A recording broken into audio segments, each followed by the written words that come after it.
మా latest videos కోసం మా ఈ తెలుగు న్యూస్ ఛానల్ సబ్స్క్రైబ్ చేసి గంట సింబల్ యాక్టివేట్ చేసుకోండి.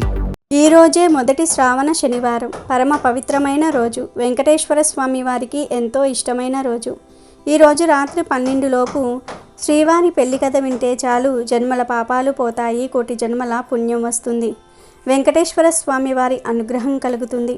మీకు ఉన్న కష్టాలు పోతాయి, దరిద్రాలు పోతాయి, లక్ష్మీదేవి అనుగ్రహం కలుగుతుంది. మీ దశ తిరిగిపోతుంది, మీ జాతకం మారిపోతుంది, పట్టిందల్లా బంగారం అవుతుంది, రాజయోగం పడుతుంది. ఇక మీ ఇంట్లో అన్ని శుభాలే జరుగుతాయి.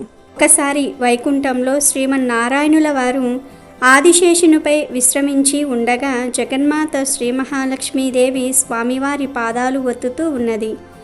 ఆ దంపతుల అన్యోన్యత లోకానికే ఆదర్శం. ఈ సృష్టిలోని అందమంతా ఆ శ్రీ మహాలక్ష్మి తల్లియందే కలదు. శేషునిపై కూర్చొని భర్తకు సపర్యలు చేస్తున్న ఆ ముగ్ధ మనోహర రూపిణి ఎంతో దివ్యంగా ఉంది. సృష్టి మొత్తాన్ని తనలో నింపుకొని ఆ సృష్టినంతటినీ పోషిస్తూ వారందరి హృదయాలలోనూ చిరునవ్వుతో ఉండే ఆ పరబ్రహ్మ మూర్తి శ్రీమన్నారాయణుడు.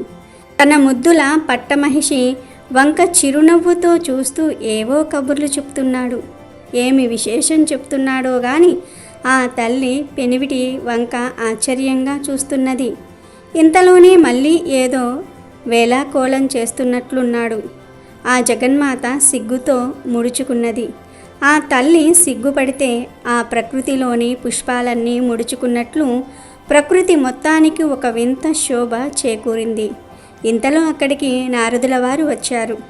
సర్వకాల సర్వ అవస్థల యందు తన నామస్మరణమే చేసే నారదుల వారంటే స్వామికి ఎంతో అభిమానం, ఎంతో ప్రేమ. నారదుడు రాగానే శ్రీ స్వామివారు ఏం నారదా, ఏమిటి విశేషం అని నవ్వుతూ నారదుడిని పలకరించారు. అప్పుడు నారదుడు, ఓ పరంధామ, నీకివే నా నమస్కారములు. నీకు తెలియని విశేషాలేముంటాయి స్వామి? ఈ సకల చరాచర సృష్టి నీ కను సన్నల యందే నడుస్తున్నది కదా. సకల జీవకోటి నీ స్వరూపమే కదా. నీకు తెలియనిది నాకు తెలిసినది ఏముంటుంది స్వామి? నీ దయ వలన అన్ని లోకాల వారు ఎంతో సుఖప్రదంగా ఉన్నారు. ఒక్క భూలోకంలో మాత్రం పాపం ఎక్కువై జనులు పుణ్యకార్యాలు చేపట్టడం మర్చిపోతున్నారు, ధర్మాధర్మ విచక్షణ కోల్పోతూ ఉన్నారు అని అన్నాడు. ఇది వింటున్న శ్రీమన్నారాయణుల వారు కనులు మూసుకుని చిరునవ్వు నవ్వారు.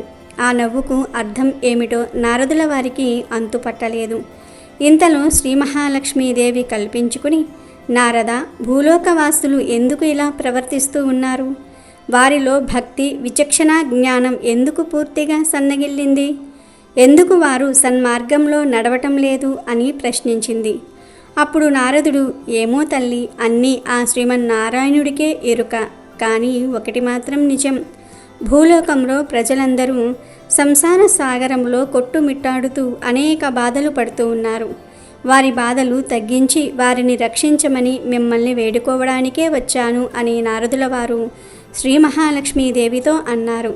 ఇలా కాసేపు కబుర్లు చెప్పుకున్న అనంతరం నారదుడు శ్రీ లక్ష్మీనారాయణుల వద్ద సెలవు తీసుకుని లోక సంచారణార్థం సాగిపోయాడు.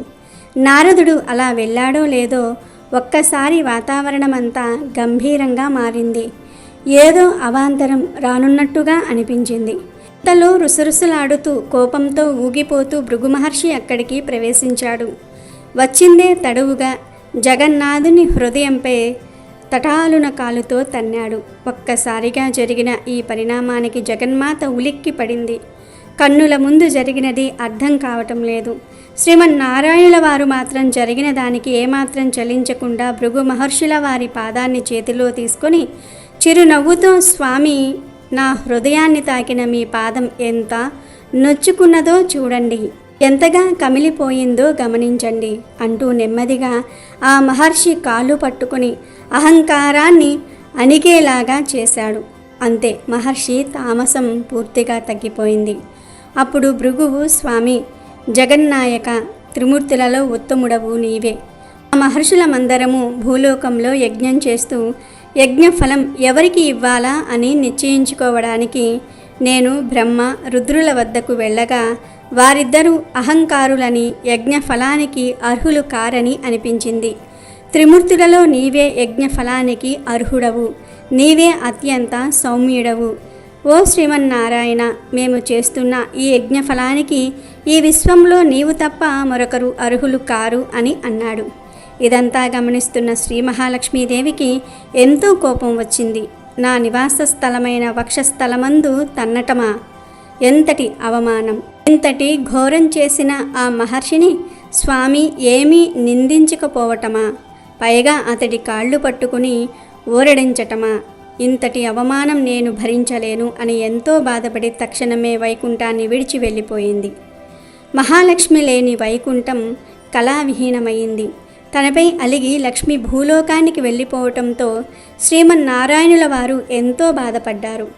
లక్ష్మి కొరకై భూలోకానికి వెళ్ళి కొండలు గుట్టలు వెతుకుతూ వెంకటాద్రికి చేరుకున్నాడు. తిరిగి ఇక ఓపిక నశించి ఒక చోట చేరి మహాలక్ష్మి కోసం తపస్సులోనికి వెళ్ళిపోయాడు. అలా కొన్ని సంవత్సరాలు ఘోర తపస్సు చేశాడు. స్వామి చుట్టూ పెద్ద పెద్ద పుట్టలు వచ్చాయి, కానీ స్వామి తన తపస్సు మాత్రం మానలేదు. లక్ష్మీ నారాయణులు వైకుంఠం వీడిపోవటంతో వైకుంఠవాసులందరూ కూడా ఎంతో బాధపడ్డారు.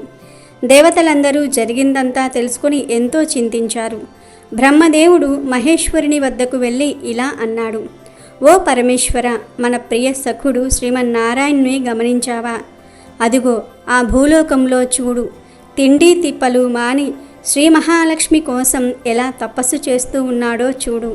మనం ఇద్దరము తక్షణమే భూలోకానికి వెళ్ళి ఆ స్వామి ఆలనా పాలనా చూడాలి అని అనగానే రుద్రుడు కూడా ఇందులకు ఒప్పుకొని బ్రహ్మ రుద్రులు ఇద్దరూ కలిసి భూలోకానికి మారువేషాలలో చేరారు.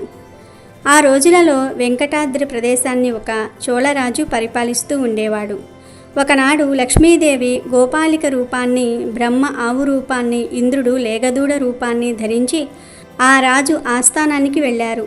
గోపాలిక రూపంలో ఉన్న మహాలక్ష్మి చోళరాజుతో ఈ ఆవు ఎంతో ఎక్కువ పాలు ఇవ్వగలదని, ఇది ఉన్న చోట సర్వ సంపదలు కలుగుతాయని చెప్పింది. అప్పుడు చోళరాజు ఆ ఆవు దూడలు తనకు కావలసినదిగా కోరగా లక్ష్మీదేవి అలాగేనని ఒప్పుకుంది. ఆ రెండిటిని రాజుగారి గోశాలకు తరలించారు. రోజు గోశాలలోని అన్ని ఆవులతో పాటు బ్రహ్మరూపంలో ఉన్న ఆవు కూడా మేతకు ఊరి బయటకు వెళ్ళేది. ఆ ఆవు మంద నుంచి దూరం వెళ్ళి శ్రీనివాసుడు ఉన్న పుట్ట దగ్గరకు వచ్చి పుట్ట వద్ద నుంచుని పొదుగు నుండి పాలు స్రవించేది. ఆ పాలు త్రాగి శ్రీనివాసుడు తన ఆకలి తీర్చుకునేవాడు. అటు తర్వాత తిరిగి తన మందలో కలిసిపోయి సాయంత్రానికి గోశాల చేరుకుంటూ ఉండేది ఆ ఆవు. ఇలా కొన్ని రోజులు జరిగిన తర్వాత గోపాలకులు ఈ ఆవు దూడలు చిక్కిపోవటం గమనించారు. అంతేకాక సాయంకాలం గోశాలలో పాలు పితికే సమయంలో ఈ ఆవు వద్ద ఏమాత్రం పాలు ఉండేవి కావు. రోజు తర్వాత రోజు ఇలా ఎందుకు జరుగుతుందో అర్థం కాక గోపాలుడు మరుసటి నాడు ఎలాగైనా ఈ ఆవు రోజంతా ఎక్కడ తిరుగుతున్నదో గమనించాలని నిశ్చయించుకున్నాడు. మరునాడు గోపాలుడు దూరం నుంచి గమనిస్తూ ఉండగా బ్రహ్మరూపంలోని ఈ ఆవు మంద నుండి వేరుపడటము, పుట్టవద్ద పాలు స్రవింపజేయటము గమనించాడు. ఓహో, ఇదా రోజు జరుగుతున్నది అని తలచి గోపాలుడు ఎంతో కోపావేశాలతో ఒక్కసారిగా అక్కడకు పరిగెత్తుకుని వెళ్ళి చేతిలోని గొడ్డలితో ఆవును చంపబోయాడు. ఆవు రూపంలో ఉన్న బ్రహ్మదేవుడికి అపకారం జరుగుతుందని గమనించిన శ్రీమన్నారాయణుడు ఒక్కసారిగా పుట్టల నుంచి పైకి లేచాడు. అంతే ఆ గోపాలుని చేతిలోని గొడ్డలి శ్రీనివాసునికి తగిలి నుదుట గాయమై విపరీతముగా రక్తము కారసాగింది. ఒక్కసారిగా జరిగిన ఈ పరిణామానికి గోపాలుడు నిశ్చేష్టుడై ప్రాణాలు విడిచాడు. ఈ విషయం తెలుసుకున్న చోళరాజు పుట్టవద్దకు వచ్చాడు. జరిగిన దానికి రాజే కారణమని శ్రీనివాసుడు చోళరాజును పిశాచముగా మారగలవని శపించాడు. వెంటనే చోళరాజు శ్రీనివాసుడిని సాక్షాత్తు శ్రీమన్నారాయణుడిగా గ్రహించి తన తప్పు క్షమించమని ఎంతో ప్రాధేయపడ్డాడు. అందుకు జాలిపడి శ్రీనివాసుడు శాప విమోచనం జరిగే మార్గం అనుగ్రహించాడు. తర్వాత శ్రీనివాసుడు దేవగురువైన బృహస్పతిని పిలిచి తన గాయాలకు మూలికా చికిత్స చేయించుకున్నాడు. ద్వాపర యుగంలోని యశోద వకులమాతగా జన్మించి ఆ సమీపంలోనే ఆశ్రమం నిర్మించుకుని నివసిస్తున్నది. నారదుల వారి ద్వారా శ్రీమన్నారాయణుడు భూలోకానికి రావటము, తన ఆశ్రమానికి సమీపంలోనే ఉండటము తెలుసుకుని వకులమాత స్వామిని కలిసింది. నాయనా, నీవు వచ్చి నా ఆశ్రమంలో ఉండవలసింది. ఇక నుంచి నీ పేరు శ్రీనివాసుడు అని అన్నది. శ్రీనివాసుడు అందుకు సంతోషించి ఆమెతో పాటు వెళ్ళి ఆశ్రమంలోనే నివసించసాగాడు. ఆ రాజ్యాన్ని పరిపాలిస్తున్న ఆకాశరాజు ధరణీదేవి దంపతులకు వివాహమైన ఎన్ని సంవత్సరాలకు సంతానం కలగలేదు. ఎన్నో వ్రతాలు చేశారు, అనేక పుణ్య తీర్థాలను దర్శించారు, అయినా ఫలితం లేకపోయింది. చివరకు ఆస్థాన జ్యోతిష్యుల సలహా ప్రకారము ఆకాశరాజు పుత్ర కామేష్టి యజ్ఞం తలపెట్టాడు. ఒక సుముహూర్తం నిశ్చయించుకుని బ్రాహ్మణులకు యజ్ఞానికి కావలసిన సామాగ్రి మొత్తం సమకూర్చాడు. యజ్ఞ స్థలాన్ని పరిశుభ్రం చేసే పనిలో భాగంగా ముందుగా తానే స్వయంగా నాగలితో భూమిని దున్నడానికి ఉపక్రమించాడు. కొద్ది దూరం దున్నగానే ఒక్కసారిగా నాగలికి ఏదో ఒక వస్తువు తగిలిన శబ్దమయ్యింది. ఏమై ఉంటుందా అని ఆశ్చర్యంతో తవ్వి చూడగా ఒక సువర్ణ ఖచ్చితమైన పెట్టె కనపడింది. ఆకాశరాజు వెంటనే భార్య ధరణీదేవిని పిలిచి ఆ పెట్టె తెరిచి చూశాడు. అయితే ఆ దంపతులకు ఎంతో ఆశ్చర్యం కలిగింది. ఆ పెట్టెలో సహస్రదళ కమలాల మధ్య దివ్య తేజస్సుతో మెరిసిపోతూ ఒక పసిపాప కనిపించింది. ఇంతలో ఆకాశవాణి ఇలా పలికింది, ఓ రాజా, ఈ పసిపాపను సామాన్య బాలికగా భావించవద్దు. ఈమె సాక్షాత్తు లక్ష్మీదేవి అంశతో జన్మించినది. ఈమె వలన మీ దంపతుల జన్మ ధన్యమయ్యింది. ఈ బాలిక ముందు ముందు నీకు అఖండ కీర్తిని తీసుకురాగలదు. ఈ శిశువు వలన నీ వంశంలోని ముందు వెనుక తరాల వారందరూ కూడా తరించెదరు అని పలికింది. అప్పుడు ఆకాశరాజు దంపతులు మిక్కిలి ఆనందంతో యజ్ఞం పూర్తి చేసి ఆ పాపను అంతఃపురానికి తీసుకుని వెళ్ళి పద్మావతి అని నామకరణం గావించారు. పద్మావతి లభించిన శుభ విశేషం చేత ఆ దంపతులకు అనతి కాలంలోనే మగపిల్లవాడు జన్మించాడు. ఆ బాలునికి వసు నారాయణుడని నామకరణం గావించారు. పద్మావతి వసు నారాయణులిద్దరూ అల్లారు ముద్దుగా ఆడుతూ పాడుతూ పెరిగి పెద్దయ్యారు. పద్మావతి అతిలోక సౌందర్యవతిగా రూపుదిద్దుకున్నది. రతీదేవి యొక్క అందము, సరస్వతి వంటి విద్యా విజ్ఞానాలు, గౌరీదేవి వంటి వర్చస్సు, లక్ష్మీదేవి యొక్క తేజస్సు, అలంకారం కలిగి జగత్తులోనే అద్భుత సౌందర్య రాశిగా అలరారసాగింది. ఒకనాడు నారద మునీశ్వరుడు లోక విహారం చేస్తూ ఆ రాజ్యానికి వచ్చి ఆకాశరాజు ధరణీదేవి దంపతుల వద్దకు వచ్చాడు. అక్కడ ఉన్న పద్మావతిని చూసి ఆ దంపతులతో ఇలా అన్నాడు, ఓ రాజదంపతులారా, మీరు ధన్యులు. ఈ పద్మావతి సామాన్య యువతి కాదు. ఈమె సాక్షాత్తు శ్రీ మహాలక్ష్మి అంశతో జన్మించినది. నీకు త్వరలోనే సాక్షాత్తు శ్రీమన్నారాయణుడే అల్లుడు కాగలడు అని చెప్పి పద్మావతిని శీఘ్రమే కళ్యాణ ప్రాప్తిరస్తు అని దీవించి లోక సంచారానికై బయలుదేరి వెళ్ళాడు. రోజులిలా గడుస్తూ ఉండగా అక్కడ వకులాదేవి ఆశ్రమంలో శ్రీనివాసుడు వకులమాత చేసే సపర్యలతో సంతోషంగా కాలం గడుపుతూ ఉన్నాడు. ఒకనాడు శ్రీనివాసుడికి వేటకు వెళ్దామని తలంపు కలిగింది. ఈ మాటే తల్లితో చెప్పగా వకులాదేవి శ్రీనివాసునితో, నాయనా, నీవు అతి సుకుమారివి. క్రూర మృగాలతో వేట చాలా ప్రమాదంతో కూడినది. వెళ్ళవద్దు నాయనా అని వారించింది. అందుకు శ్రీనివాసుడు, తల్లి, నీవేమీ చింతించవద్దు. ఆ మృగాలు నన్నేమీ చేయలేవు. నేను చక్కగా వేటాడి తిరిగి వస్తాను అని చెప్పి వకులమాత వద్ద సెలవు తీసుకుని వేటకు వెళ్ళాడు. కొంతసేపు వేటాడిన తర్వాత అలసిన శ్రీనివాసుడు సమీపంలో ఒక కొలను కనిపించటంతో కాసిన్ని నీళ్లు త్రాగి ముఖము కడుక్కుని కాసేపు పక్కనే ఉన్న వనంలో విశ్రమించాడు. ఇంతలో శ్రీనివాసునికి ఒక్కసారిగా కిలకిలమంటూ నవ్వులు వినబడ్డాయి. ఈ నవ్వులు ఎక్కడి నుంచి వస్తున్నవో అని ఆలోచిస్తూ ఉండగా ఎదురుగా చిలకెత్తెలతో వస్తున్న ఒక అద్భుత సౌందర్య రాశి శ్రీనివాసుడికి కనబడింది. ఆమె మరెవరూ కాదు, ఇష్ట సకులతో వన విహారానికై వచ్చిన రాకుమార్తె పద్మావతియే. పద్మావతి సౌందర్యానికి శ్రీనివాసునికి నోటమాట రాలేదు. పద్మావతి కూడా ఒక్కసారి శ్రీనివాసుని అద్భుత తేజస్సుకు ఆశ్చర్యపడి కనులింతగా చేసుకుని చూసింది. ఇంతలో వర పురుషుని ఈ విధంగా చూడటమా అని మనస్సులో తలంపు వచ్చినదై వెంటనే ముఖమును పక్కకు తిప్పుకున్నది. శ్రీనివాసుడు నెమ్మదిగా వారిని సమీపించి, ఓ సుందరి, నీవెవరువు? జగత్తులోని సౌందర్యమంతా నీలోనే ఉన్నది. నీవు నన్నెంతో ఆకర్షించితివి. నిన్ను భారీగా చేపట్టని ఎడల నా జీవితము వ్యర్థమని తోచుచున్నది. నీ తల్లిదండ్రులు ఎవరు? వారిని తక్షణమే కలిసి ఈ విషయం మాట్లాడి నిన్ను వివాహమాడ నిశ్చయించాను. ఈ నిర్ణయం తిరిగిలేనిది. నిన్ను తప్ప వేరే కన్యను వివాహమాడను అని అన్నాడు. అప్పుడు పద్మావతి చిలికెత్తెలు శ్రీనివాసునితే నీవెవరివి? ఎక్కడ నుంచి వచ్చావు? నీ మాటలకు ఏమైనా అర్థమున్నదా? ఈమె ఎవరనుకుంటున్నావు? ఈమె ఈ దేశాన్ని ఏలుతున్న ఆకాశరాజు ప్రియపుత్రిక పద్మావతి. సామాన్యుడిపైన నీవెక్కడ? రాజకుమార్తె ఈమెక్కడ? ఈమెను వివాహం ఆడే ఆలోచన మానుకుని తక్షణమే నీ ఇంటికి వెళ్ళవలసింది అని చెప్పి అక్కడి నుండి అందరూ వెళ్ళిపోయారు.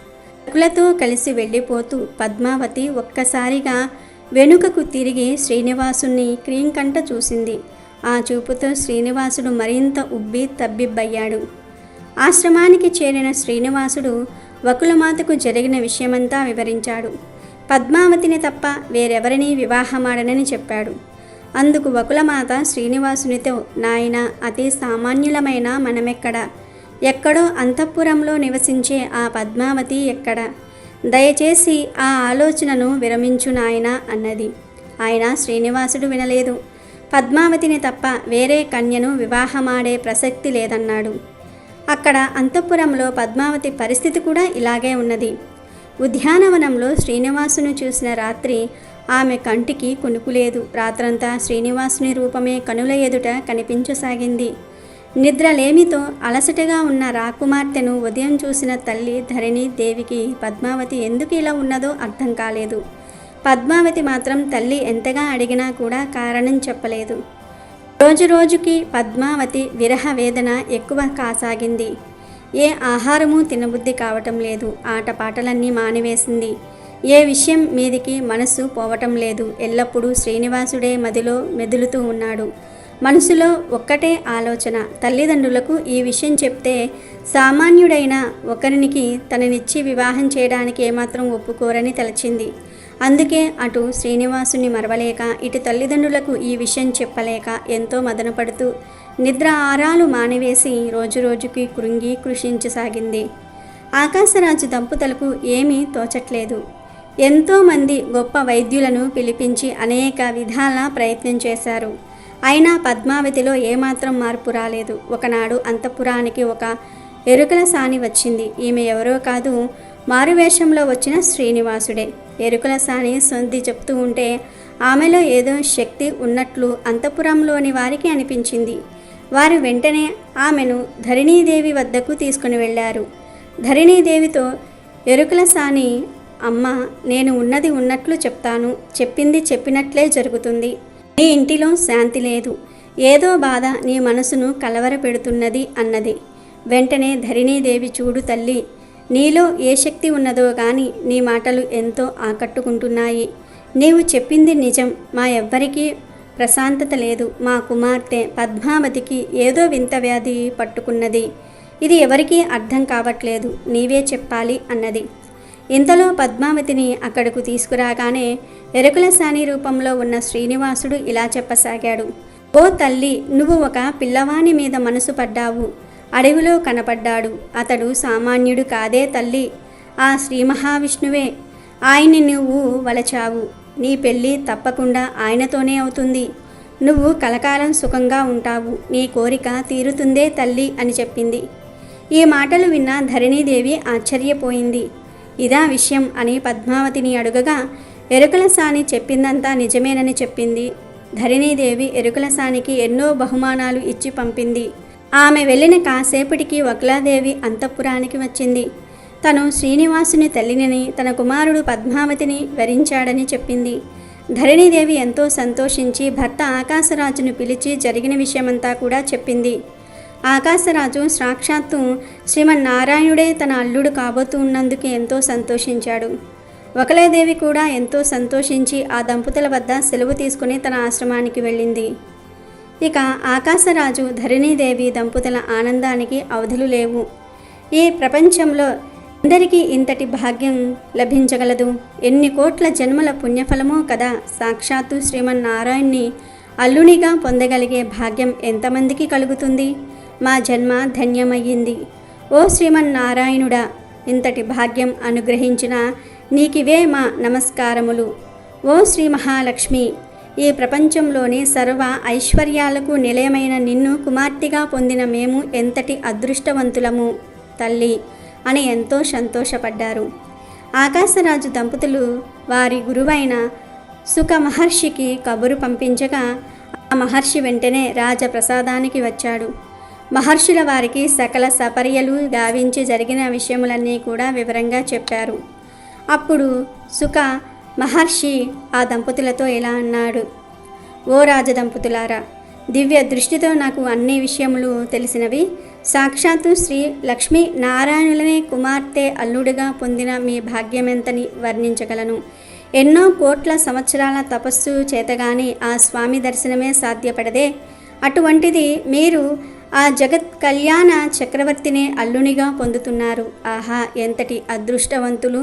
ఈ పుణ్యం చేత ఈ దేశంలోని ప్రజలందరూ ఆ జగన్నాథుడు జగన్మాతల కళ్యాణం దర్శించే భాగ్యం పొందబోతూ ఉన్నారు. మీ దేశంలోని ప్రజలందరూ ఎంతో అదృష్టవంతులు అని చెప్పాడు. ఇప్పుడు ఆకాశరాజు దేవగురువైన బృహస్పతిని మనస్సులో ప్రార్థించగా ఆ మహర్షి వెంటనే ప్రత్యక్షమైనాడు. అప్పుడు బృహస్పతి మహర్షులు ఇరువురు సుకల ప్రశ్నలు వేసుకుని శ్రీ లక్ష్మీ నారాయణుల వివాహం గురించి తెలుసుకుని ఎంతో సంతోషించారు. అప్పుడు ఆకాశరాజు బృహస్పతితో, ఓ మహర్షి, మీ రాక మాకెంతో సంతోషదాయకం. నన్ను అనుగ్రహించి శ్రీ పద్మావతి శ్రీనివాసుల వివాహ పత్రిక తమరు వ్రాయవలసినది అని వేడుకున్నాడు. అప్పుడు బృహస్పతుల వారు ఆకాశరాజుతో, రాజా, నీకు సాక్షాత్తు ఆ శ్రీమన్నారాయణుల వారే అల్లుడిగా లభ్యమగుట నీ పూర్వజన్మ ఫలము. నీ పుణ్యఫలము చేత సమస్త మానవ కోటికి గరుడ, గంధర్వ, కిన్నెర, కింపురుషాదులకు శ్రీ లక్ష్మీ శ్రీనివాసుల కళ్యాణము వీక్షించే భాగ్యము కలుగుతున్నది. సమస్త లోకవాసులు కళ్యాణ విశేషములనే తలుచుకుంటున్నారు. వారందరి ఆనందము వర్ణనాతీతము. వివాహము ఎప్పుడెప్పుడా అని ఎంతో ఆతృతతో ఎదురు చూస్తూ ఉన్నారు. జగన్నాథుని కళ్యాణానికి ఏ విధంగా అలంకరించుకోవాలా అని ఇప్పుడే ఆలోచించటం మొదలుపెట్టారు. ఆ జగన్మూర్తుల కళ్యాణ పత్రిక వ్రాసే అదృష్టం నాకు కలగటం నా భాగ్యం కాక ఇంకేమున్నది చెప్పండి.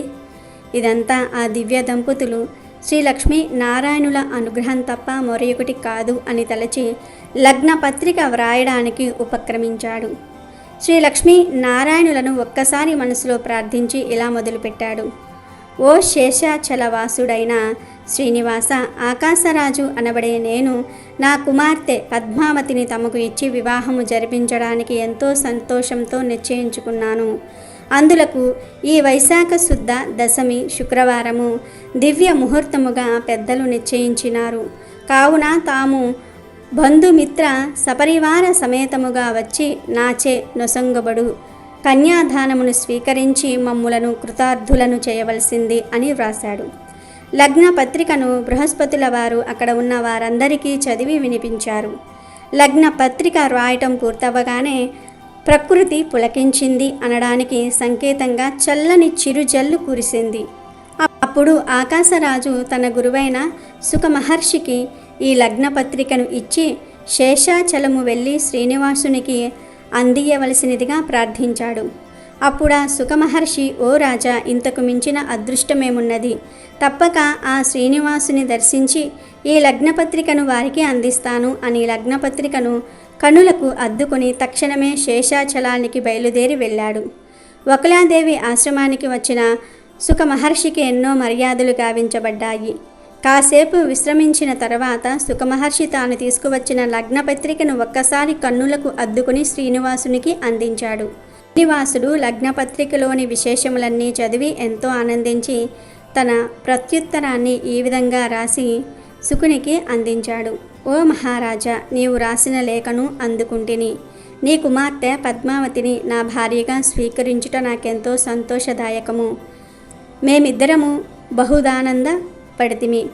నేను బంధుమిత్రులతో కూడి వచ్చి నీ కుమార్తె పద్మావతిని తప్పక ఆనందంతో స్వీకరించెదనని మనవి చేసుకుంటున్నాను అని ఈ విధంగా రాశాడు.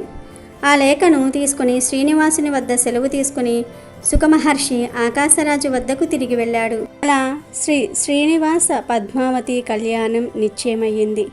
వివాహ సమయం రానే వచ్చింది. ఆ రోజు వైశాఖ శుద్ధ దశమి.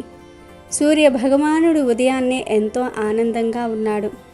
ఆ రోజే పద్మావతి శ్రీనివాసుల కళ్యాణం. ప్రకృతి అంతా పులకించిపోతున్నది. సరస్సులలోని కమలాలు ఎంతో ముచ్చటగా విచ్చుకున్నవి. పక్షులు కలకల రావాలు చేస్తూ చెవులకు ఇంపు కలిగిస్తూ ఉన్నాయి. అంతా హడావిడిగా ఉన్నది. దేవతలందరూ ఎంతో అద్భుతమైన వస్త్రాలను ధరిస్తూ ఉన్నారు. ఆనాటి శ్రీ లక్ష్మీ నారాయణుల వివాహానికి అందరూ అనేక ఆభరణాలను ధరించి తయారవుతూ ఉన్నారు. సుమంగళి మణులు ఎంతో అందమైన వస్త్రాలను ధరించి పుష్పాలతో కురులను అలంకరించుకుని రకరకాల దివ్య ఆభరణాలతో ముస్తాబవుతూ ఉన్నారు. ఆకాశరాజు ధరణీదేవి దంపతులు వరపూజకు కావాల్సిన వస్తువులన్నీ కూడా సిద్ధము చేసుకుని నూతన వస్త్రాభరణములు, రంగురంగుల పూల హారాలు, తాంబూలములు, ఎన్నో దివ్య కానుకలను తీసుకొని శ్రీనివాసుని విడిది గృహానికి బయలుదేరారు. వారితో పాటే సుఖ, బృహస్పతి మహర్షులు కూడా బయలుదేరారు. ఆకాశరాజు వెనుక సమస్త బంధుజనము వచ్చింది. వీరందరూ కలిసి మేళతాళాలతో శ్రీనివాసుని విడిది గృహానికి వచ్చారు. అక్కడ అప్పటికే చతుర్ముఖ బ్రహ్మ, పరమేశ్వరుడు, అష్టదిక్పాలకులు, నవగ్రహ దేవతలు మొదలైన దేవతలందరూ కూడా వచ్చి ఉన్నారు.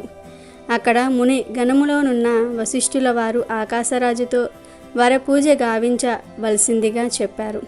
అప్పుడు ఆకాశరాజు శ్రీనివాసునికి నమస్కరించి, ఓ శ్రీనివాస, శ్రీమన్నారాయణ, నిన్ను అల్లునిగా పొందుతున్న నా భాగ్యము ఎంతని చెప్పుదును. ఎవరి నామస్మరణచే కోటి జన్మల మహాపాపాలన్నీ కూడా నశించునో, ఎవరి నామస్మరణచే మనస్సు శరీరము శుద్ధి చెందునో, ఎవరి నామస్మరణ వలన కోటి యాగ ఫలం లభించునో, ఎవరి నామస్మరణ వలన సమస్త దేవగణము వారి వారి శక్తులు పొందుతారో, ఎవరి దర్శన భాగ్యమై సమస్త మునిగణము కోట్లాది సంవత్సరాలుగా తపస్సు చేస్తూ ఉన్నారో, అటువంటి పరబ్రహ్మమూర్తివైన నీవు నాకు అల్లునిగా లభ్యమగుట నా అదృష్టం ఎంతటిదని చెప్పుదును.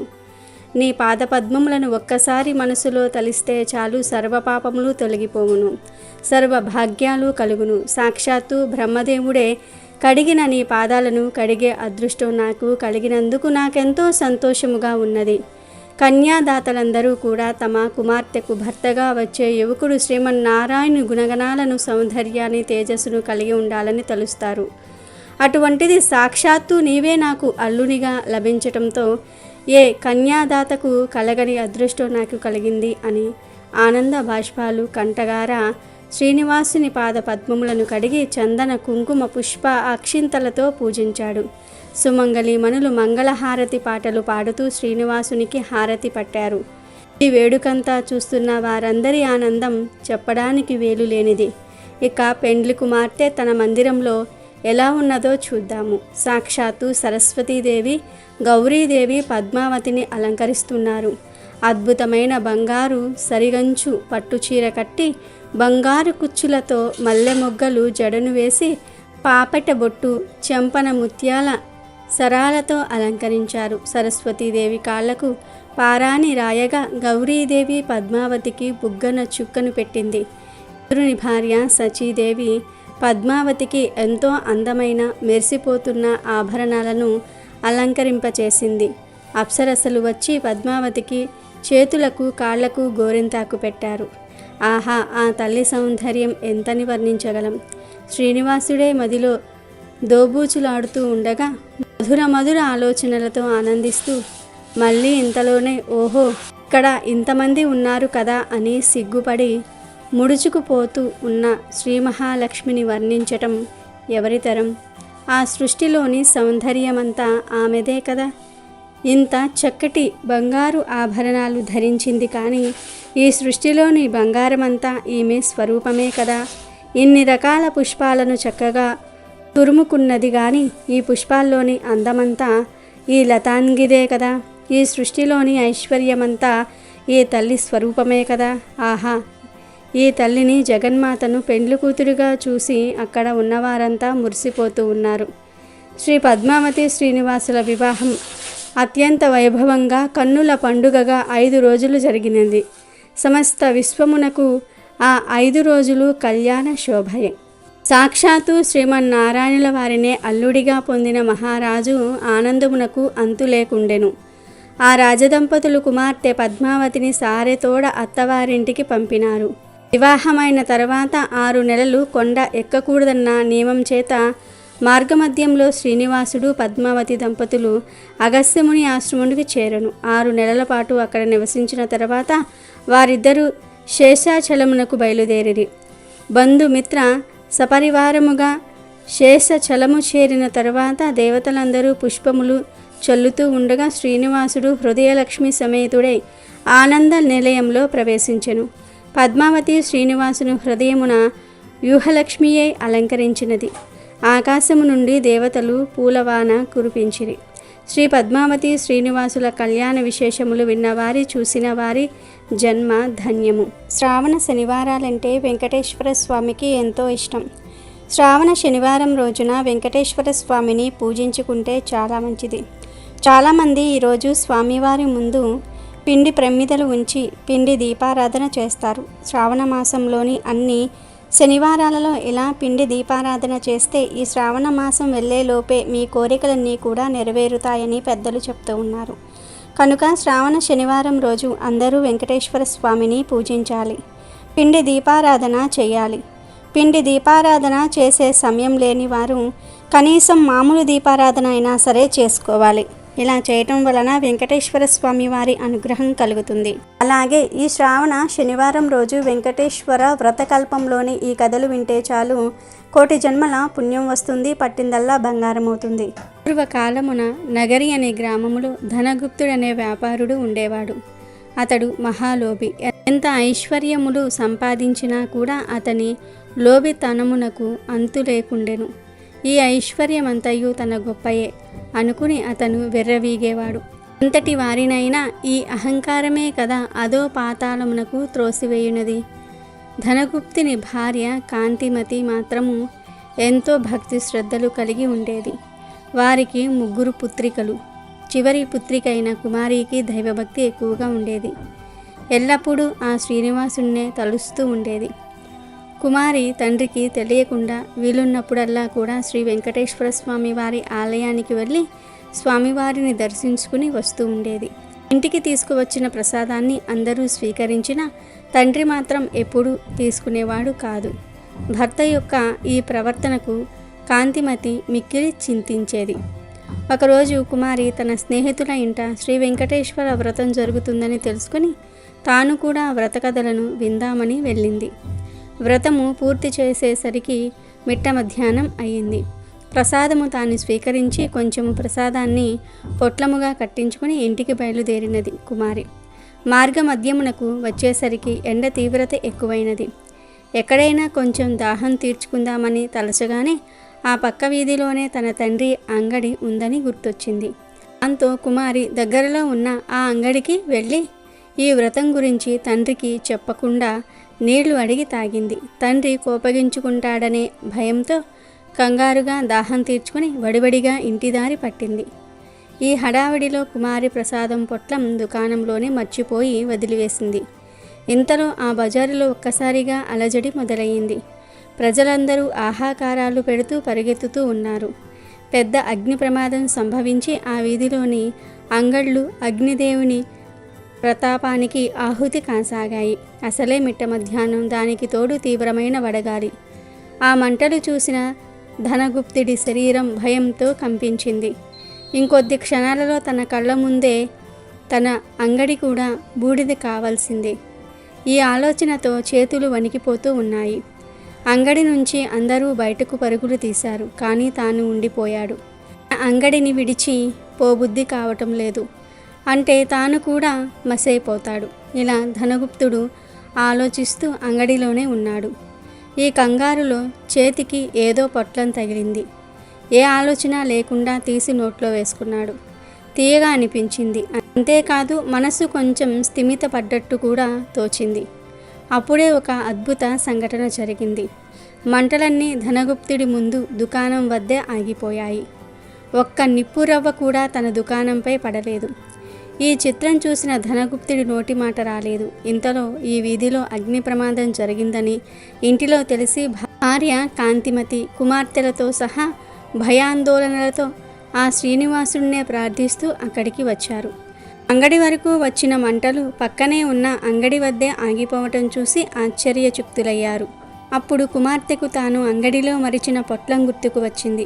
ధనగుప్తుడు అంతకుముందు తాను తిన్నది ఆ పొట్లంలోని పదార్థంగా గ్రహించాడు. కుమారి ఆ పొట్లం శ్రీ వెంకటేశ్వర స్వామి వారి ప్రసాదం అని, తాను వ్రతంలో పాల్గొనడం అంతా వివరించింది. తాను స్వీకరించిన ఆ ప్రసాద మహత్యం వలనే తాను ఆ ప్రమాదం నుంచి బయటపడినట్లుగా ధనగుప్తుడు గ్రహించాడు. శ్రీహరిని క్షమించమని చెంపలు వేసుకున్నాడు. సాయంకాలమే ఊరి వారందరినీ పిలిచి శ్రీ వెంకటేశ్వర వ్రతకల్పము భక్తి శ్రద్ధలతో ఆచరించాడు. అప్పటినుంచి ఆ వర్తకుడు పూర్తిగా స్వామివారి సేవలకే శేష జీవితాన్నంతా కూడా గడిపి చివరికి ముక్తిని పొందాడు. కేవలం ప్రసాదాన్ని స్వీకరించినంతనే ఎంత ఆపద నుంచి బయటపడ్డాడో చూశారు కదా. శ్రీ వెంకటేశ్వర వ్రత మహత్యము అంతటి అద్భుతమైనది. మీరందరూ వీలున్నప్పుడల్లా ఈ వ్రతం ఆచరించి శ్రీనివాసుని కృపకు పాత్రులవ్వండి. పూర్వకాలమున మగధ సామ్రాజ్యంలో విష్ణుజిత్తుడనే శ్రీవారి ప్రియ భక్తుడు ఉండేవాడు. అతనికి 9 మంది కూతుర్లు ఉన్నారు. విష్ణుజిత్తుడు ఎంతో పాండిత్యము కలిగినను మిక్కిలి పేదరికంతో బాధపడుతూ ఉండేవాడు. విష్ణుజిత్తుని భార్య తారామతి ఎల్లప్పుడూ ఆ శ్రీనివాసుడి పాద పద్మముల యందే మనసు లగ్నం చేసి ప్రార్థిస్తూ ఉండేది.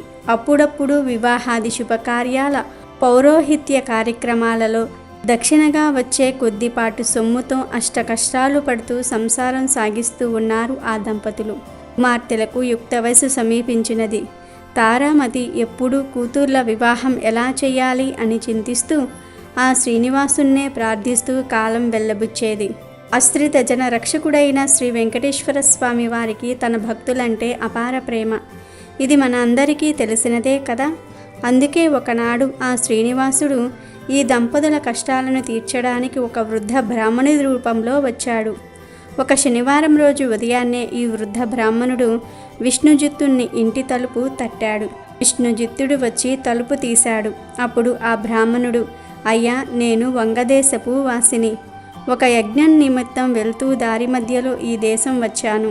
దయచేసి ఈ ఒక్కరోజు మీ ఇంట్లో ఉండనిచ్చినచో తిరిగి రేపు ఉదయాన్నే వెళ్ళిపోగలను అని విష్ణుజిత్తుని ప్రార్థించాడు. అందుకు విష్ణుజిత్తులు, స్వామి, అంతకు మించిన అదృష్టం మాకేమున్నది. అతిథి సాక్షాత్తు వెంకటేశ్వర స్వామితో సమానమని మన పురాణాలు ఘోషిస్తూ ఉన్నాయి కదా. తమరు ఎటువంటి సంకోచము లేకుండా మా ఇంటిలో ఉండండి అని ఆ వృద్ధ బ్రాహ్మణుణ్ణి లోనికి తీసుకుని వచ్చి సపర్యలు గావించాడు. ఆ రోజు మధ్యాహ్నం భోజనం తర్వాత అందరూ కూర్చున్నారు. అప్పుడు ఆ వృద్ధ బ్రాహ్మణుడు తారామతితో ఇలా అన్నాడు, ఏమమ్మా దిగులుగా ఉన్నావు? ఏమిటి నీ బాధ? ఏమీ సంకోచించకుండా నాకు చెప్పు అన్నాడు. దానికి తారామతి, స్వామి, తమరు మహా తపస్సంపన్నులు, తేజస్సులో సాక్షాత్తు ఆ వైకుంఠవాసుని మాదిరిగా ఉన్నారు. మీ వద్ద దాచడానికి ఏమున్నది? నా మనోవ్యధంతా నా బిడ్డల వివాహం గురించి మాత్రమే. వారికి ఎలా పెళ్లి చెయ్యాలో అర్థం కావటం లేదు అని తన బాధంతా కూడా చెప్పుకుంది. తారామతి మాటలు విన్న ఆ విప్రోత్తముడు చిరునవ్వు నవ్వి, తల్లి, నీ బాధ నేను గ్రహించితిని. నీ కష్టములన్నీ తొలగిపోయి నీ కుమార్తెలకు శుభప్రదంగా వివాహాలు జరిగేలాగా ఒక అద్భుత వ్రతం నీకు చెప్తాను. ఈ వ్రతము ఆచరిస్తే మీ కష్టములన్నీ కూడా పోయి భోగభాగ్యములతో తులతూగుతారు. శ్రీ వెంకటేశ్వర వ్రతం అను ఈ వ్రతం మిక్కిలి శుభతరము అని చెప్పి ఆ వ్రత విధానమంతయు ఆ దంపతులకు వివరించాడు. అంతటా విష్ణుజిత్తుడు, స్వామి, మహా సంతోషం. ఇంతకు మించి మహాభాగ్యం ఏముంటుంది? ఎన్నో రోజులు ఎందుకు? శుభస్య శీఘ్రం అన్నారు గదా మన పెద్దలు. ఈరోజు శనివారం, ఎంతో శుభదినం. ఈరోజే తమరు సెలవిచ్చిన శ్రీ వెంకటేశ్వర వ్రతమును ఆచరించెదము అని విష్ణుజిత్తులు, తారామతి దంపతులు తమ కుమార్తెలందరితో కలిసి ఆ రోజు సాయంకాలమే బంధుమిత్రులను ఆహ్వానించి శ్రీ వెంకటేశ్వర వ్రతమును అత్యంత భక్తి శ్రద్ధలతో యథాశక్తి ఆచరించారు. వచ్చిన భక్తులందరూ కూడా వ్రతం పూర్తయిపోయిన పిమ్మట తీర్థ ప్రసాదములు స్వీకరించి తమ తమ గృహములకు వెళ్ళిపోయారు. అప్పుడు విష్ణుజిత్తుల వారు భార్యా సమేతముగా ఆ బ్రాహ్మణోత్తమునికి పాద నమస్కారము గావించి తమ దంపతులను ఆశీర్వదించవలసిందిగా వేడుకున్నారు. అప్పుడు ఆ బ్రాహ్మణోత్తముడు, వ్రత తీర్థ ప్రసాదములు తాను కూడా స్వీకరించి మనో అభిష్ట ఫలసిద్ధిరస్తు, శ్రీ లక్ష్మీ శ్రీనివాస కటాక్ష సిద్ధిరస్తు అని ఆశీర్వదించాడు. ఇంతలో చీకటి పడి నిద్రా సమయమైనది. అంతలో విష్ణుజిత్తుడు ఆ బ్రాహ్మణుడికి ఒక చిరిగిన దుప్పటిని ఇచ్చి కన్నీళ్లు పర్యాంతముగా, స్వామి, కడు పేదనైన నా వద్ద ఇంతకు మించి మంచి దుప్పటి లేదు. ఈ రాత్రికి నన్ను క్షమించి దీని ఎందే విశ్రమించండి అని వేడుకున్నాడు. అందుకు ఆ బ్రాహ్మణుడు చిరునవ్వు నవ్వి విష్ణుజిత్తునితో నీవు ఏమీ చింతించవలదు అని చెప్పి తను బయట వసారాలో పడుకుంటానని చెప్పాడు. కొద్దిసేపటికే అందరూ నిద్రకు ఉపక్రమించారు. రాత్రి 4వ జామున ఉరుములు మెరుపులతో పెద్ద వర్షం మొదలయ్యింది. ఎటు చూసినా కటిక చీకటి. ఆడాంధకారంలో కంటికి ఏమీ కానరావటం లేదు. విష్ణుజిత్తుడికి బయట పడుకున్న ఆ ముసలి బ్రాహ్మణుడు ఎలా ఉన్నాడో అని బెంగగా ఉంది. కానీ ఈ గాఢాంధకారంలో ఏమీ కనిపించక ఎప్పుడెప్పుడు తెల్లవారుతుందా అని ఆ రాత్రి ఎలాగో గడిపారు ఆ కుటుంబమంతా. ఇంతలో తెల్లవారింది. వాన తేలిక పడింది. బయట బ్రాహ్మణుడు ఏమైనాడో, ఎంత బాధపడ్డాడో అనుకుంటూ బయటకు వచ్చిన ఆ దంపతులకు అద్భుత దృశ్యం కనిపించింది. అక్కడ విప్రోత్తముడు లేడు. చిరిగిన దుప్పటి స్థానంలో పట్టు పీతాంబరం ఉంది. ఆ పీతాంబరంపై శ్రీ వెంకటేశ్వర స్వామి వారి విగ్రహం చిరునవ్వుతో కనిపించింది. జరిగిందంతా ఆ దంపతులకు అర్థమయ్యింది.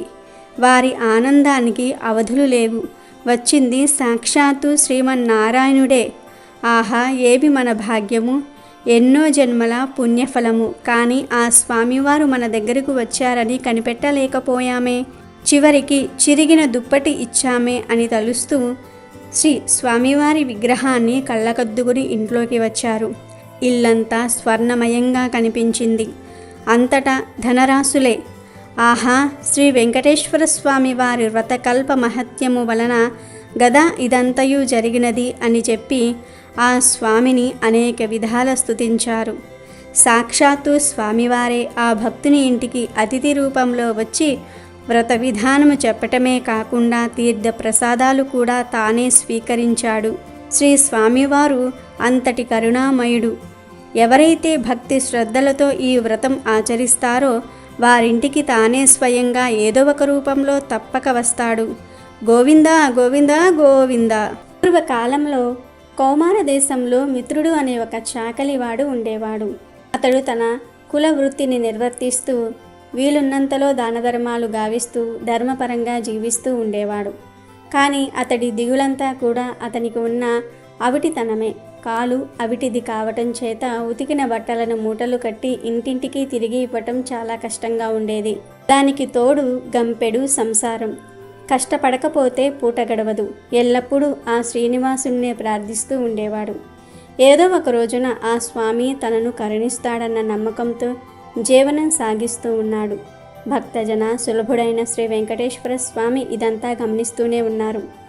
ఎవరికైనా వారి పూర్వజన్మ కర్మ నివృత్తి అయ్యే సమయానికి శ్రీనివాసుడు ఏదో ఒక రూపంలో వచ్చి తన భక్తులను తప్పక ఆదుకుంటాడు. ఒకరోజు సాయంకాలం నాడు రోజులాగే మిత్రుడు చాకిరేవు నుండి బట్టల మూటతో పట్టణానికి రొప్పుతూ రక్కుతూ తిరిగి వస్తూ ఉన్నాడు. ఇంతలో మార్గమధ్యలో వాడికి ఒక ముసలి బ్రాహ్మణుడు తారసపడ్డాడు. సహజంగా భక్తి శ్రద్ధలు కలవాడు అవ్వటం చేత మిత్రుడు భుజం మీద మూటలు కింద పెట్టి ఆ బ్రాహ్మణునికి నమస్కరించాడు. అంతటా ఆ విప్రోత్తముడు, నాయన, ఈ అవిటి కాలితో ఎంతో బాధపడుతూ ఉన్నావు. నీ బాధ చూడడానికి నాకే కష్టంగా ఉంది. నువ్వెంత కష్టపడుతున్నావో కదా అని అన్నాడు. అప్పుడు మిత్రుడు, స్వామి, మీరెవరో మహానుభావుల్లాగా ఉన్నారు. గంపెడు సంసార భారం చేత నాకు ఈ పని తప్పటం లేదు. ఈ అవిటి తనం పోయే మార్గం ఏదైనా ఉంటే సెలవియండి స్వామి అని అడిగాడు. అప్పుడు ఆ ముసలి బ్రాహ్మణుడు, నాయన, తప్పక చెప్తాను, సావధానంగా విను. నీ అవిటితనం పోవటమే కాకుండా నీకు అష్టైశ్వర్యాలు కలిగే వ్రతం ఒకటి చెప్తాను. వ్రతం ఆచరించిన మరుక్షణమే నీకు 1000 వరహాలు లభిస్తాయి. అయితే ఒక షరతు, అందులో సగం నాకు సమర్పించాలి. రేపు మళ్ళీ ఇదే సమయానికి ఇక్కడికి వస్తాను అని చెప్పాడు. అప్పుడు మిత్రుడు, స్వామి, ఇంతకు మించిన మహాభాగ్యం ఏముంటుంది? ఆ వ్రతమేమిటో ఈరోజే ఆచరిస్తాను, సెలవయ్యండి అని ప్రార్థించగా ఆ బ్రాహ్మణుడు శ్రీ వెంకటేశ్వర వ్రత కల్పాన్ని వివరంగా చెప్పాడు. అప్పుడు మిత్రుడు, రెట్టింపు ఉత్సాహంతో ఇంటికి వచ్చి ఈ విషయమంతా భార్యకు చెప్పి ఇరుగు పొరుగు వారిని ఆహ్వానించి శ్రీ వెంకటేశ్వర వ్రతాన్ని ఆచరించి తీర్థ ప్రసాదాలు తాను స్వీకరించి వచ్చిన వారందరికీ కూడా పంచాడు. ఇంతలో ఇంటి బయట ఏదో కోలాహలం వినబడింది. మిత్రుడి కుమారుడు బయట నుంచి ఇంట్లోకి పరుగు పరుగున వచ్చి, అయ్యా, రాజభటులు నీ కోసం వచ్చారు, రాజుగారు నీకు కట్న కానుకలు పంపించారట అన్నాడు. ఇంతలో రాజభటులు వచ్చి మిత్రుణ్ణి రాజుగారి ఆస్థానంలో చాకలిగా నియమించారని 1000 వరహాలు బహుమానంగా పంపారని చెప్పి మిత్రుడి చేతిలో 1000 వరహాలు మూట పెట్టారు. 1 వారం లోపల వచ్చి రాజుగారి కొలువులో చేరవలసినదని చెప్పారు. మిత్రుడి ఆనందానికి అవధుల్లేవు. వారం దాకా ఎందుకు, రేపే వెళ్ళాలి అని మూట ముల్లే సర్దుకుని మరుసటి రోజు తెల్లవారుజామునే ప్రయాణమయ్యాడు. ఈ ఆనందంలో ఆ ముసలి బ్రాహ్మణుడి సంగతే మర్చిపోయాడు. దారి మధ్యలో గుర్తుకు రాగా 1 నెల తర్వాత కలవచ్చులే అనుకున్నాడు. వెళ్ళి రాజు ఆస్థానంలో చేరాడు. రోజులు నెలలు గడుస్తూ ఉన్నాయి. మిత్రుడు ఆ బ్రాహ్మణుడికి ఇచ్చిన మాట పూర్తిగా మర్చిపోయాడు. అయితే బ్రాహ్మణ రూపంలో వచ్చిన ఆ వెంకటేశ్వర స్వామి వారికి కోపం వచ్చింది. అనవనైజం అంతేనని అనుకున్నారు స్వామివారు. తన మహత్యం తెలియచెప్పాలని నిర్ణయించుకున్నాడు. అయితే ఆ మర్నాడే రాజస్థానంలోని రాణిగారి నగలు మాయమయ్యాయి. ఆ అభాండం మిత్రుడి మీద పడింది. మిత్రుడికి కఠిన కారాగార శిక్ష పడింది. రాజభటులు మిత్రుణ్ణి పలు విధాల శిక్షించారు. ఎందుకిలా జరిగింది, ఎందుకు అభాండం నా మీద పడింది అని తలుస్తున్న మిత్రుడికి ఆ రాత్రి స్వామివారు కలలో కనబడి వృద్ధ బ్రాహ్మణుడి రూపంలో వచ్చినది తానేనని, తనకిచ్చిన మాట నిలబెట్టుకోకపోవటం చేతనే ఇలా జరిగిందని చెప్పారు. అప్పుడు మిత్రుడు, స్వామి, నేను మిక్కిలి పాపాత్ముణ్ణి, ఎంతటి అపరాధం చేశాను, దయచేసి నన్ను కరుణించండి. ఇక మీదట తప్పక ప్రతి నెల మీ వ్రతం ఆచరిస్తాను. నా సంపాదనలో సగభాగం ప్రతి నెల జీవితాంతం తమకే సమర్పిస్తాను అని చెంపలు వేసుకుని స్వామివారిని పరిపరి విధాల వేడుకున్నాడు. భక్తజన సులభుడైన స్వామివారు అందుకు సంతోషించి మిత్రుని అనుగ్రహించారు. శ్రీవారి అనుగ్రహం చేత రాణి నగలు వేరే ప్రదేశంలో మరుదినమునే దొరికినవి. మిత్రుడు దొంగిలించలేదని రాజు గ్రహించడం జరిగింది. మిత్రుడిని కారాగారం నుంచి వదిలివేశారు. అప్పటి నుంచి మిత్రుడు స్వామివారికి ఇచ్చిన మాట ప్రకారం ప్రతి నెల శ్రీ వెంకటేశ్వర వ్రతం ఆచరిస్తూ తన సంపాదనలో సగభాగం స్వామివారికే సమర్పిస్తూ కలకాలం సుఖంగా జీవించి చివరన ముక్తిని పొందాడు. ఈ శ్రీ వెంకటేశ్వర వ్రతకల్ప విధానాన్ని కార్తీక శనివారాల్లో, అలాగే కార్తీక మాసంలో శ్రవణ నక్షత్రం ఉన్న రోజున చేసుకుంటే చాలా మంచి ఫలితం లభిస్తుంది. మొదటి శ్రావణ శనివారం వెంకటేశ్వర స్వామికి చాలా ఇష్టమైన రోజు. శ్రావణ మాసాన్ని లక్ష్మీదేవి మాసంగా చెప్పుకుంటారు. కానీ నిజానికి శ్రావణం సర్వదేవతా మాసం. ఎందుకంటే శ్రావణంలో అంటే శ్రావణ మాసంలో పరమశివుణ్ణి, గౌరీదేవిని, లక్ష్మీదేవిని, వెంకటేశ్వర స్వామిని ఇలా అందరినీ కూడా పూజిస్తారు. ఆ క్రమంలో శ్రావణ శనివారాలు వెంకటేశ్వర స్వామికి ఎంతో ఇష్టమైనవని పండితులు చెప్తూ ఉన్నారు. ఈ శ్రావణ శనివారం రోజు వెంకటేశ్వర స్వామి ఫోటో ముందు ఈ ఒక్కటి పెడితే చాలు, మీకు ఉన్న సమస్యలన్నీ కూడా తొలగిపోతాయి, కోరిన కోరికలు నెరవేరుతాయి, వివాహం కాని వారికి త్వరగా వివాహం జరుగుతుంది, ఉద్యోగం లేని వారికి మంచి ఉద్యోగం వస్తుంది, సంతానం లేని వారికి మంచి సంతానం కలుగుతుంది అని పండితులు చెప్తూ ఉన్నారు. మరి శ్రావణ శనివారం నాడు వెంకటేశ్వర స్వామి ఫోటో ముందు ఏం పెట్టాలో ఇప్పుడు మనం ఈ వీడియోలో తెలుసుకుందాం. శనివారాన్ని మనం వెంకటేశ్వర స్వామి వారి దినంగా భావిస్తూ ఉంటాము. శ్రవణ నక్షత్రం పేరు మీద వచ్చిన శ్రావణ మాసంలోని శనివారాలంటే వెంకటేశ్వర స్వామి వారికి మరింత ప్రీతి. ఈ శ్రావణ శనివారం వెంకటేశ్వర స్వామి వారి ఫోటో ముందు ఈ ఒక్కటి పెడితే చాలు, ఉద్యోగ సమస్యలు, వివాహ సమస్యలు, సంతాన సమస్యలు, ఆర్థిక సమస్యలు వీటన్నిటి నుండి బయటపడవచ్చు. అసలు ఏం చెయ్యాలి అంటే, శ్రావణ శనివారం రోజు చక్కగా ఆడవారు ఉదయమే నిద్రలేచి తలస్నానం చేసుకుని ఇంట్లో పూజ గదిలో వెంకటేశ్వర స్వామి వారి ఫోటోను ఏర్పాటు చేసుకుని గంధం కుంకుమలతో బొట్లు పెట్టుకోవాలి. ఆ తర్వాత స్వామివారి ముందు చిన్న ముగ్గు వేసి లేదా తమలపాకును పెట్టుకోవాలి. బియ్యపిండి, బెల్లం తురుము, పాలు కలిపి చలిమిడి చేసుకోవాలి. ఆ చలిమిడిని ఒక ప్రమ్మిదలాగా చేసుకొని ఈ పిండి ప్రమ్మిదను స్వామివారి ఫోటో ముందు ముగ్గు మీద లేదా తమలపాకు మీద ఉంచాలి. అలా ఉంచిన తర్వాత ప్రమ్మిదలో ఆవు నెయ్యి పొయ్యాలి. 3 ఒత్తులు వేసి లేదా 3 ఒత్తులను ఒక ఒత్తిగా చేసి ప్రమిదలో వేసి దీపం వెలిగించుకోవాలి. ఈ దీపానికి కుంకుమతో బొట్లు పెట్టి ఒక పువ్వును సమర్పించాలి. దీనినే వెంకటేశ్వర పిండి దీపారాధన విధి విధానం అంటారు. ఇలా దీపం పెట్టిన తర్వాత తులసి ఆకులను లేదా పూలను లేదా రెండింటినీ కూడా సమర్పిస్తూ అష్టోత్తరం చదువుకోవాలి. వడపప్పు పానకం నైవేద్యంగా పెట్టుకోవాలి. ఏమీ తినకుండా ఈ దీపం పెట్టాలి. ఈ దీపం కొండెక్కేంత వరకు ఏమీ తినకూడదు. దీపం కొండెక్కిన తర్వాత మాత్రమే ఆహారం తినాలి. కనుక శనివారం ఉదయం త్వరగా అంటే 7లోపు ఈ దీపారాధన చేసేయండి. ఇలా వెంకటేశ్వర స్వామి ఫోటో ముందు పిండి దీపం పెట్టినప్పుడు అష్టోత్తరాలు చదవలేని వారు 108 సార్లు ఓం నమో వెంకటేశాయ అనుకున్నా సరిపోతుంది. ఇలా దీపం పెట్టిన రోజు సాయంత్రం ఆడవారు ముత్తైదువులను ఇంటికి పిలిచి తాంబూలాల వాయనం ఇవ్వాలి. ఇలా శ్రావణ మాసంలో వచ్చే అన్ని శనివారాలలో కూడా వెంకటేశ్వర స్వామి ముందు ఇలా పిండి దీపం పెడితే నెల తిరిగేలోపు కోరికలు తీరిపోతాయి. పెళ్ళి కావలసిన వారికి పెళ్ళిళ్ళు అయిపోతాయి. ఉద్యోగం లేని వారికి ఉద్యోగం వస్తుంది. సంతానం లేని వారికి ఖచ్చితంగా సంతానం కలుగుతుంది. అప్పులు ఉంటే తీరిపోతాయి. కాబట్టి మీరు కూడా శ్రావణ శనివారం సందర్భంగా వెంకటేశ్వర స్వామి వారి ఫోటో ముందు దీనిని పెట్టి చక్కటి శుభ ఫలితాలను పొందండి. సంతోషంగా జీవించండి. ఒక ఈరోజు రాత్రి 12లోపు ఈ కథలు వింటే చాలు. జన్మల పాపాలు పోతాయి. కోటి జన్మల పుణ్యం వస్తుంది. వెంకటేశ్వర స్వామి వారి అనుగ్రహం కలుగుతుంది. మీకు ఉన్న కష్టాలు పోతాయి. దరిద్రాలు పోతాయి. లక్ష్మీదేవి అనుగ్రహం కలుగుతుంది. మీ దశ తిరిగిపోతుంది. మీ జాతకం మారిపోతుంది. పట్టిందల్లా బంగారం అవుతుంది. రాజయోగం పడుతుంది. ఇక మీ ఇంట్లో అన్ని శుభాలే జరుగుతాయి. అమెజాన్లో బెస్ట్ డిస్కౌంట్స్ కోసం వీడియో డిస్క్రిప్షన్లో లింకు ఉంది, చూడండి. అలాగే మా టెలిగ్రామ్ ఛానల్ సబ్స్క్రైబ్ చేసుకోండి.